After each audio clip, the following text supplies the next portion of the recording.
So there's another stunning new revelation in this growing scandal that surrounds the Clinton campaign. This time, reports that the Clinton Foundation failed to disclose 1,100 foreign donors, 1,100 of them. Donors that the organization promised to reveal, because you know they had this deal with the Obama administration that they would be completely above board with everything. That was a condition of her becoming Secretary of State. So all of these reports surfacing ahead of the release of the book, Clinton Cash, which you've heard a lot about here over the last week. And I'm happy to be joined now by the author, Peter Schweizer. Peter, good to have you here. Thanks for having me. Good morning. So what's going on with this new revelation of these 1,100 documents? Well, it fits the pattern that we talk about in the book, is that there was this memorandum of understanding signed with President Obama and his transition team that they would have complete transparency of donors, because this is unprecedented. The Secretary of State and her family getting money for speeches or foundation donations. And what's clear now is we're talking about more than 1,000 contributions from foreign nationals that were never disclosed. And this is a huge issue. You also had a report today out of India. Amar Singh, I talk about this in the book, Amar Singh, an Indian member of parliament who is listed as a donor for between $1 and $5 million. He says it wasn't my money. Somebody else gave it to me to give to them. So even the donations that they have revealed, the evidence is pretty clear. We don't exactly know where they came from. When you think about the simple fact that in most cases an ambassador is not his or her spouse, can't say one thing out there. Not a speech would be out of the question, right?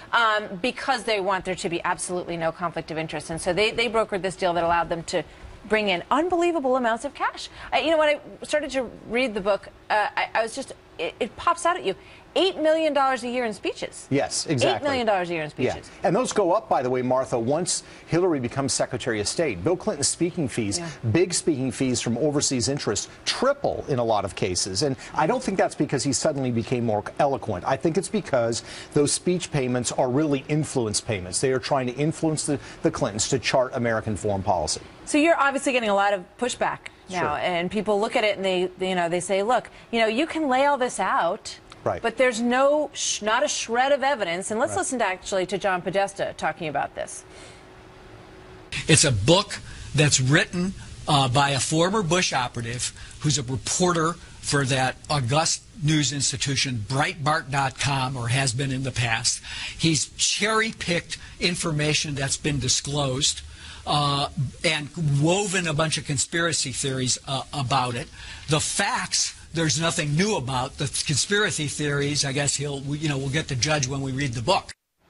So what do you say to the not a link, not a shred of evidence for an actual thing that took place in policy that was triggered by these payments? Well, it's funny because he says that I cherry-picked the information. I didn't cherry-pick the information. We followed the money.